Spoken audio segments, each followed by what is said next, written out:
નમસ્કાર મિત્રો, હું નિરાલી રાખોલિયા સમાપન ટેકનોની યુટ્યુબ ચેનલમાં તમારું સ્વાગત કરું છું। તો ચાલો હવે આગળ વધીએ ઇતિહાસ તરફ। તો ચોથું ચેપ્ટર ભારતની રાષ્ટ્રીય ચળવળો। આગળ આપણે પ્રથમ દ્વિતીય વિશ્વયુદ્ધ વિશે ભણી ગયા। પાછા આપણે ભારત બાજુ આવી જઈએ કે ભારતને આઝાદી કઈ રીતે મળીને કેટલી રાષ્ટ્રીય ચળવળો થઈને બધું હવે આપણે ઇતિહાસ તરફ જોઈએ। તો જો પ્રસ્તાવના મોસ્ટ ઓફ આમાંથી નાના સવાલો પૂછાતા હોય અમુક ઈસવીસનો। તો જો ભારતના વસવાટ દરમિયાન બ્રિટિશરો ભારતની રાજકીય પરિસ્થિતિથી પરિચિત થયા। ભારતમાં આવીને ઇંગ્લેન્ડના લોકો એટલે કે બ્રિટિશરો અહીંયા વેપાર કરતા હતા, એટલે મોસ્ટ ઓફ રાજકીય પરિસ્થિતિથી એ પરિચિત થયા। ભારતની રાજકીય ખટપટો અને આંતરિક નબળાઈનો લાભ ઉઠાવી બ્રિટિશ ઈસ્ટ ઇન્ડિયા કંપનીએ ઈસવીસન 1757માં બંગાળમાં પગ પેસારો કરી ઈસવીસન 1857ના સંગ્રામ સુધી 100 વર્ષના શાસનકાળ દરમિયાન ભારત પર પોતાનું આધિપત્ય જમાવી દીધું। હવે તમને ખ્યાલ હોય તો બ્રિટિશ ઈસ્ટ ઇન્ડિયા કંપની 1757 ઈસવીસન થોડીક જાણીતી હોય એવું લાગે। તમે પહેલા ચેપ્ટરમાં પ્લાસીનું યુદ્ધ ભણાવીશો તો ત્યારે જ થયું હતું, અને તમને ખ્યાલ હોય તો એમાં જે આ ઈસ્ટ ઇન્ડિયા કંપની છે એ જીતી ગઈ હતી મોસ્ટ ઓફ જે પ્લાસીનું યુદ્ધ હતું, પ્લાસી ખાતે થયું હતું તેમાં। તો ત્યાંથી કંપની શાસનનો વિકાસ થયો હતો। તો ત્યાંથી લઈને 1857 સુધી જે આ 100 વર્ષનો સમયગાળો છે ત્યાં સુધીમાં આ ઈસ્ટ ઇન્ડિયા કંપનીએ સમગ્ર ભારત ઉપર પોતાનું આધિપત્ય જમાવી દીધું।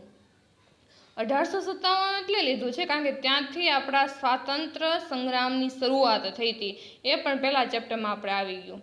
એટલે એક્ઝેક્ટ 100 વર્ષનો સમયગાળો છે કે એમાં ઈસ્ટ ઇન્ડિયા કંપનીએ ખૂબ વિકાસ કર્યો, પોતાનું આધિપત્ય જમાવી દીધું।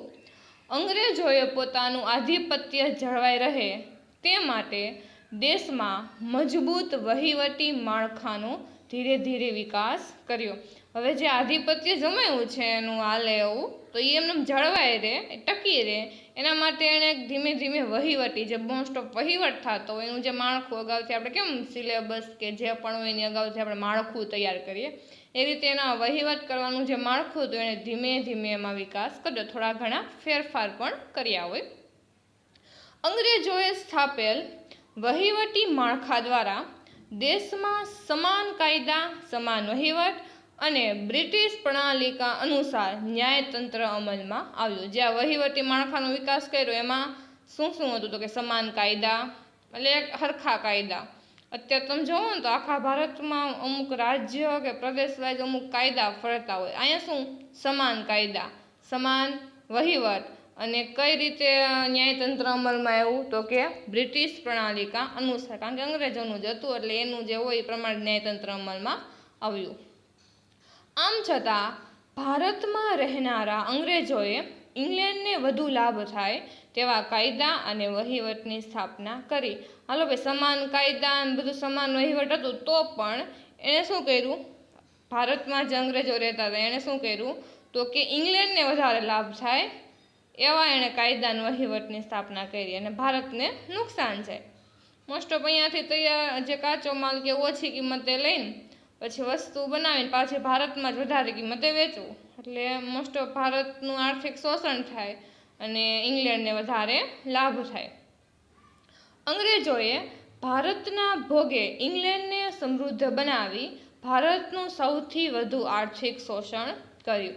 એટલે આ તમે પ્રસ્તાવના જુઓ ને તેમાં થોડુંક આપેલું છે કે અંગ્રેજોએ શું કર્યું કે ક્યાંથી 1757થી લઈને 1857 સુધી 100 વર્ષમાં આખા ભારતમાં એણે પોતાનું આધિપત્ય જમાયું, ધીમે ધીમે વહીવટી માળખાનો વિકાસ કર્યો અને જે ભારતમાં અંગ્રેજો રહેતા હતા એણે ઇંગ્લેન્ડનો વિકાસ થાય એ માટે અમુક વહીવટની સ્થાપના કરી, એટલે ઇંગ્લેન્ડને વધારે સમૃદ્ધ બનાવે અને ભારતનું સૌથી વધુ આર્થિક શોષણ કરે। એટલે આ તમને અગાઉ એક પ્રસ્તાવના આપી દીધી કે આ રીતનું આ છે। હવે આગળ જોઈએ 1857નો સંગ્રામ। તો 1857નો સંગ્રામ ભારતમાં 1857નો સ્વાતંત્ર્ય સંગ્રામ થવા માટે રાજકીય અસંતોષ, આર્થિક શોષણ, સામાજિક અને ધાર્મિક પરિબળો, લશ્કરી પરિબળ તેમજ તાત્કાલિક પરિબળ, જેમાં એનફિલ્ડ રાઇફલને લશ્કરમાં દાખલ કરવાની નીતિ જવાબદાર હતી. કોઈ પણ યુદ્ધ થાય ને, આગળ પણ આપણે ભણી ગયા, નાનું એવું યુદ્ધ થાય કે ગમે હોય, એમાં કોઈ એક કારણ જવાબદાર ન હોય, નાના નાના કેટલા કારણો પરિબળો જવાબદાર હોય એની પાછળ. તો જો આજે સંગ્રામ થયો અંગ્રેજોની વિરુદ્ધ, એમાં જો રાજકીય રીતે અસંતોષ ઊભો થયો તો મોસ્ટ ઓફ, કારણ કે અંગ્રેજો છે એને આ રાજકીય રીતે પણ આમાં દખલગીરી કરવાની શરૂઆત કરી દીધી હતી. આર્થિક શોષણ તો થતું જ હતું ઇંગ્લેન્ડને વધુ સમૃદ્ધ બનાવવા માટે. પછી અમુક ધાર્મિક પરિબળો પણ આમાં સામેલ થયા. લશ્કરી પરિબળ કે જે કંપની છે એના સૈનિકો દ્વારા જે અમુક પગલાં ભરવામાં આવતા હોય, તેમજ જે તાત્કાલિક પરિબળ, ક્યાંથી શરૂઆત થઈ, જે તાત્કાલિક પરિબળ વેગ મળે ને એ પરિબળ, કે એનફિલ્ડ રાઇફલને લશ્કરમાં દાખલ કરવાની નીતિ. લશ્કરમાં રાઇફલ, એનફિલ્ડ રાઇફલ કરીને જે રાઇફલનું નામ છે, લશ્કરમાં દાખલ કરવામાં આવી હતી. આ જે રાઇફલ છે ને એ મોસ્ટ ઓફ ડુક્કર અને ગાયના માંસમાંથી એવું બનાવવામાં આવતું, અને આપણા દેશમાં આપણે ગાયને પવિત્ર માનવામાં આવે છે, એટલે એ સમય અપવિત્ર ગણાતી. એટલે અને જે આ કંપનીના જે સૈનિકો હતા, એવું નહીં કે બધા અંગ્રેજો જ હતા, આપણા ભારતના લોકો પણ કંપનીના સૈન્યમાં સામેલ હોય. એટલે તમને ખ્યાલ હોય મંગલ પાંડેનું એ જે સૈનિક હતા, એટલે મોસ્ટ ઓફ આમાં આવશે આગળ. એટલે આ જે રાઇફલ છે એ એક તાત્કાલિક પરિબળ બન્યું સેના સંગ્રામ માટેનું. સંગ્રામનો પ્રથમ શહીદ મંગળ પાંડે હતો. ધ્યાન રાખજો, પ્રથમ શહીદ 1857ના સંગ્રામનો પ્રથમ શહીદ કોણ હતો? તો કે મંગળ પાંડે. આ નાના ક્વેશ્ચનમાં તમને પૂછાઈ શકે. આ સંગ્રામમાં નાના સાહેબ તાત્યા ટોપે, રાજા કુંવરસિંહ, રાણી લક્ષ્મીબાઈ, બહાદુર શાહ ઝફર વગેરે સંગ્રામકારીઓ સામેલ થયા હતા. એટલે આમાં મોસ્ટ ઓફ તમે નાના સાહેબ, તાત્યા ટોપે, આ બધા નામ તમે સાંભળાય છો. ખાસ કરીને જે રાણી લક્ષ્મીબાઈ, ઝાંસીની રાણી લક્ષ્મીબાઈ છે, તમે આગળના ધોરણમાં બધું તમારે ભણવામાં આવતું, અહીં તમને ખાલી ટૂંકમાં આપી દીધું છે. એટલે બધા સંગ્રામકારીઓ સામેલ હતા. એટલે આપણે કહીએ કે ભારત આઝાદ થયો 1947માં, પણ તમે જોવો ને તો એના બીજ ઘણા વર્ષો અગાઉ રોપાઈ ગયા છે. જો 1857માં તો મોસ્ટ ઓફ શરૂ થઈ ગયું હતું, ત્યારે કેટલા વર્ષો પછી આપણને આઝાદી મળી એમ કહી શકાય.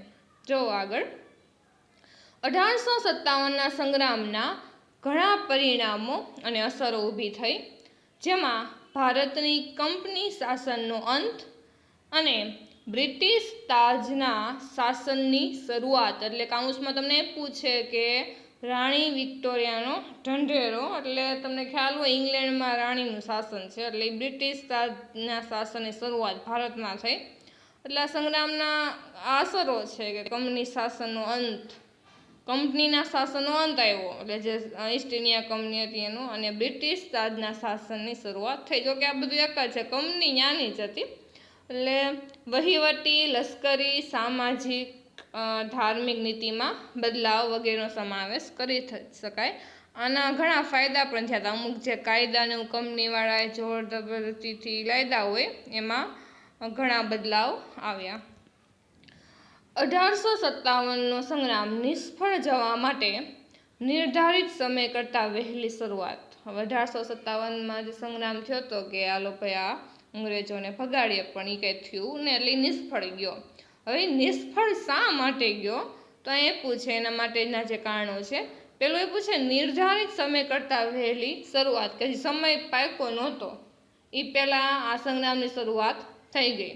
આપણે કહીએ કે 1947માં તો હું સમય પાકી ગયો, તો હા એવું કહી શકાય, કારણ કે ઘણા પરિબળો હતા, કારણ કે દ્વિતીય વિશ્વયુદ્ધ હતું શરૂ પાછું, એટલે થોડું ઘણા જે ઇંગ્લેન્ડ છે નબળું પણ પડ્યું હોય, એટલે એ રીતે પણ, અને જોરશોરથી આ જે અમુક આપણા દેશના લોકો એ પણ સજાગ બન્યા હોય, એટલે ત્યારે સમય પાકી ગયો હતો. 1857માં જે કાંઈ એંધાણ જ નહોતા, એટલે આ કહી શકાય કે નિર્ધારિત સમય કરતાં વહેલી શરૂઆત. કેન્દ્રીય નેતાગીરીની ઉણપ, કે મેન એક વચ્ચે કેન્દ્રમાં રહીને એનું નેતૃત્વ કરે એમ, પણ એનું કંઈ હતું નહીં, ઉણપ એની. અપૂરતા અને પછાત શસ્ત્રો.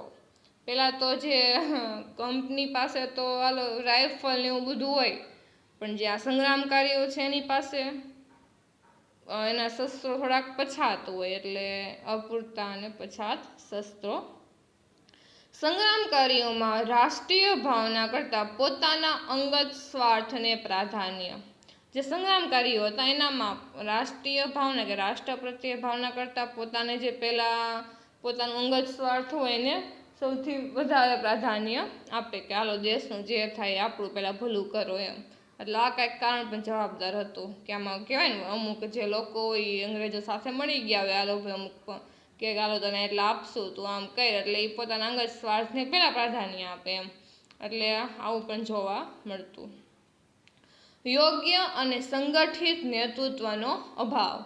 યોગ્ય અને પાછું સંગઠિત એક સંગઠન બનીને જે નેતૃત્વ હોવું જોઈએ એનો અભાવ હતો. એટલે આ બધા કારણો જવાબદાર હતા કે 1857નું જે સંગ્રામ છે એ નિષ્ફળ ગયો, અને જેનો વિસ્તૃત અભ્યાસ તમે અગાઉના ધોરણમાં કરી ગયા છો. જો હું નથી કહેતા, ચોપડી જ કહે છે કે તમે અગાઉના ધોરણમાં બધું જોઈ ગયા છો, એટલે એ તમે એકદમ શોર્ટમાં આપેલું છે. રેડી?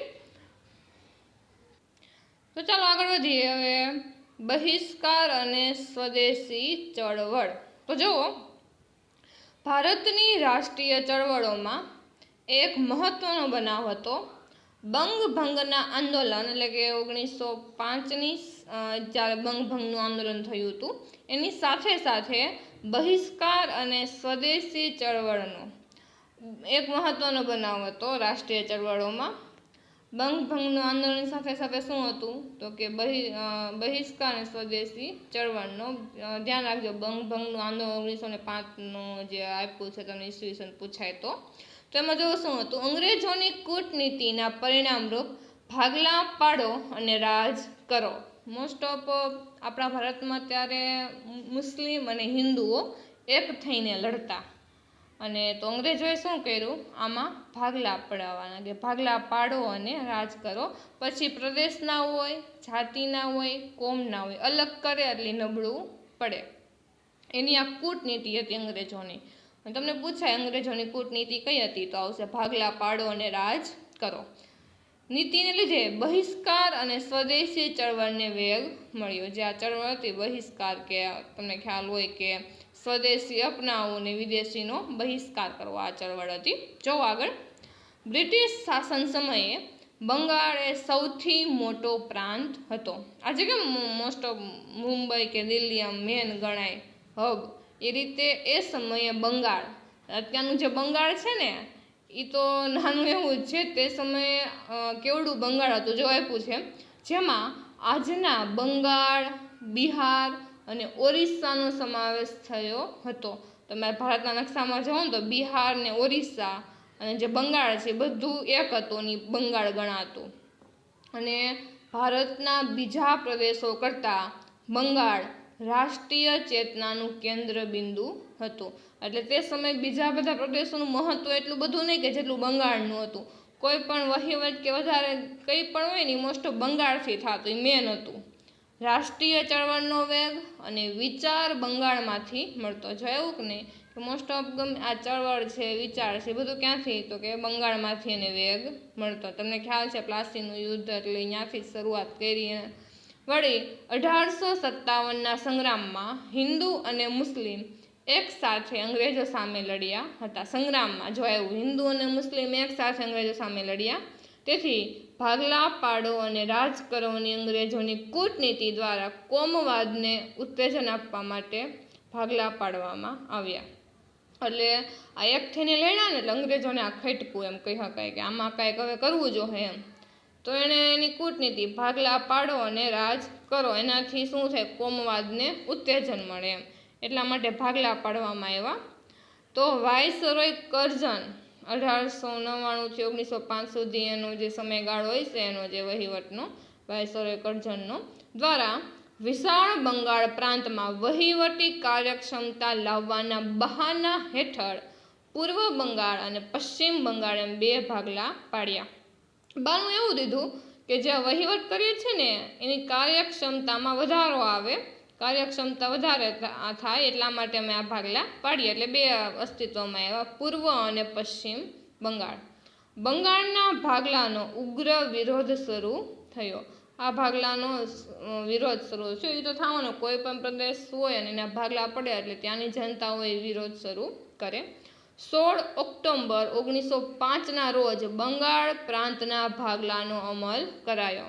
ઉગ્ર આ વિરોધ થયો એ છતાં 16 ઓક્ટોબર 1905ના રોજ એનો અમલ કરાયો અને એ દિવસ સમગ્ર બંગાળ પ્રાંતમાં રાષ્ટ્રીય શોક દિન તરીકે મનાવાયો. કારણ કે આ અંગ્રેજો દ્વારા આ કર્યું હતું એટલે મોસ્ટ ઓફ કોઈને ગમતું નહોતું. એનો વિરોધ શરૂ થયો હતો 1905ના રોજ અને એ દિવસને રાષ્ટ્રીય શોક દિન તરીકે મનાવાયો. પૂછાય તો 16 ઓક્ટોબર 1905. તે દિવસે તમામ વિદેશી માલના બહિષ્કારનું આંદોલન અને સ્વદેશી માલના ઉપયોગને ઉત્તેજન આપવાનું એલાન થયું. જેમ વિદેશી માલનો બહિષ્કાર કરો અને સ્વદેશી માલ અપનાવો એનું એલાન પણ શરૂ થયું. બંગાળી પ્રજા જ માત્ર નહીં પરંતુ ભારતના અન્ય લોકો પણ માનવા લાગ્યા કે હિંદમાં જે રાષ્ટ્રવાદનો જુવાળ જે જોરશોરથી શરૂ થયો છે તેને રોકવા વિભાજન કરાયું છે. હવે ત્યાંની બંગાળી પ્રજા હતી એ જ નહીં પણ મોસ્ટ ઓફ સમગ્ર આખું ભારત એવું માનતું કે આ ભારતમાં જે આઝાદી માટે જે આ લડત ચલાવાય છે એને રોકવા માટે આ વિભાજન કરાયું છે. એટલે એ પૂછે કે હિંદમાં જે રાષ્ટ્રવાદનો જુવાળ જે જોરશોરથી શરૂ થયો છે એને રોકવા જ આ વિભાજન કરાયું છે. તે દિવસે સમગ્ર બંગાળમાં હિન્દુઓ મુસ્લિમોએ એકબીજાને હાથે રાખડી બાંધીને સંગઠન શક્તિના દર્શન કરાવ્યા. એટલે ભાગલા પડ્યા તો પણ આ હિન્દુ મુસ્લિમ એક થઈને લડ્યા, એકબીજાના હાથે રાખડી બાંધી અને પોતે સંગઠિત છે એવું જાહેર કર્યું. આ આંદોલનના મહત્વના 3 લક્ષણો હતા કે મહત્વના 3 લક્ષણ: પહેલું, સ્વદેશી અપનાવવું; બીજું, વિદેશી માલનો બહિષ્કાર કરવો; અને ત્રીજું, રાષ્ટ્રીય શિક્ષણ અપનાવવું. તમને પૂછાય બંગભંગના જે આંદોલન હતું એના કયા 3 લક્ષણો હતા? તો સ્વદેશી અપનાવવું, વિદેશી માલનો બહિષ્કાર કરવો અને રાષ્ટ્રીય શિક્ષણ અપનાવવું. જોજો મિત્રો, અહીંયા ઊંધું ન થઈ જાય, તમે એમ વળી કરશો વિદેશી માલ અપનાવો અને સ્વદેશીનો બહિષ્કાર કરવો. એટલે અહીં થોડુંક ધ્યાન રાખજો, સ્વદેશી અપનાવવાનું છે જે હાલમાં પણ આપણે જોઈએ છીએ કે સ્વદેશી અપનાવવો, એમ વિદેશી માલનો બહિષ્કાર કરવો. સ્વદેશી આંદોલનથી ભારતને ખૂબ લાભ થયો, જ્યારે વિદેશી માલના બહિષ્કારને પરિણામે ઇંગ્લેન્ડના વેપારને મોટો ફટકો પડ્યો. આ જે આંદોલન છે ને એમ કહી શકાય કે સક્સેસ ગયું હતું, કારણ કે આનાથી ભારતને ખૂબ લાભ થયો હતો. ભારતમાં જે અમુક ઉદ્યોગો ચાલતા હતા ને એને ખૂબ લાભ થયો, જ્યારે વિદેશી માલ જે ઇંગ્લેન્ડથી મોસ્ટ ઓફ આવતું હતું વેપારને જે મોસ્ટ ઓફ જે વસ્તુઓ એમાં એના વેચાણમાં અછત સર્જાણી એમ કહી શકાય. એટલે એના વેપારને ફટકો પડ્યો. માન્ચેસ્ટરથી આવતું કાપડ બંધ થઈ ગયું, કારણ કે અહીંયા કોઈ લે જ નહીં તો હું આવી નહીં કરે. ઇંગ્લેન્ડથી આયાત થતા ખાંડ, બૂટ, સિગારેટ, તમાકુ વગેરેની આયાતો પણ ઘટી, કારણ કે અહીં કોઈ લેવાવાળું જ ન હોય તો આ લાવીને શું કરે. અને ભારતમાં બનેલા કાપડનું વેચાણ વધ્યું. સ્વદેશી માલ બનાવવાના કારખાનો શરૂ થયા. પોતાના દેશમાં જે માલ બને એના કારખાનો શરૂ થાય, મોસ્ટ ઓફ કાપડના વધારે હોય. બંગાળ ઉપરાંત હિંદના અન્ય પ્રદેશો પંજાબ, ઉત્તર પ્રદેશ, મધ્યપ્રદેશ, મુંબઈ, મદ્રાસ વગેરે પ્રાંતોમાં પણ લડતના પ્રત્યાઘાતો પડ્યા. ખાલી બંગાળમાં તો શરૂઆત થઈ હતી, બાકી આ બીજા બધા પ્રદેશ એમ કે પંજાબ, ઉત્તર પ્રદેશ, મધ્યપ્રદેશ, મુંબઈ, મદ્રાસ આ બધા એમાં આ જે લડતના પ્રત્યાઘાતો પડ્યા. ગુજરાતમાં પણ સ્વદેશીની લડતનો પડઘો પડ્યો. ગુજરાતમાં મોસ્ટ ઓફ આખા ભારતમાં જે આ લડતનો પડઘો પડ્યો. આનો પડઘો બહુ પડઘા પડે છે. જો બ્રિટિશ પાર્લામેન્ટમાં જબરદસ્ત પડ્યો, ત્યાં વધારે પડ્યો. એમ પાર્લામેન્ટ એટલે સંસદ, જે તમને ખ્યાલ તો હશે, તમે બંધારણના ચેપ્ટર ભણો છો એટલે. તો બ્રિટિશ પાર્લામેન્ટમાં પણ પડ્યો અને પાર્લામેન્ટે પુનઃ વિચારણા કરી માત્ર 6 વર્ષ બાદ ઈસવીસન 1911માં બંગાળના ભાગલા રદ કરવા પડ્યા. કારણ કે એટલા જોરશોરથી એનો વિરોધ થતો હતો ને એમાં સ્વદેશી અપનાવવું, વિદેશી માલનો બહિષ્કાર કરવો, એટલે ઇંગ્લેન્ડને આર્થિક રીતે પણ નબળું પાડ્યું હતું. પછી આ બંગાળના ભાગલા એને રદ કરવા જ પડ્યા 6 વર્ષ પછી. અને હિંદવાસીઓનો આ એક યાદગાર વિજય હતો. હિંદવાસી એટલે અહીંયા હિન્દુઓની હિન્દવાસી એટલે હિન્દુસ્તાનમાં રહેતા બધા લોકોનો એક વિજય હતો અને સંગઠન શક્તિનો વિજય હતો, જે હિન્દુ મુસ્લિમ એક થઈને લડ્યા હતા અને આ જે છે બંગભંગ આંદોલન એકદમ સફળપૂર્વક પાર પડ્યું કે અને આ જે આંદોલન છે એના દ્વારા બંગાળના ભાગલા રદ કરવા પડ્યા હતા.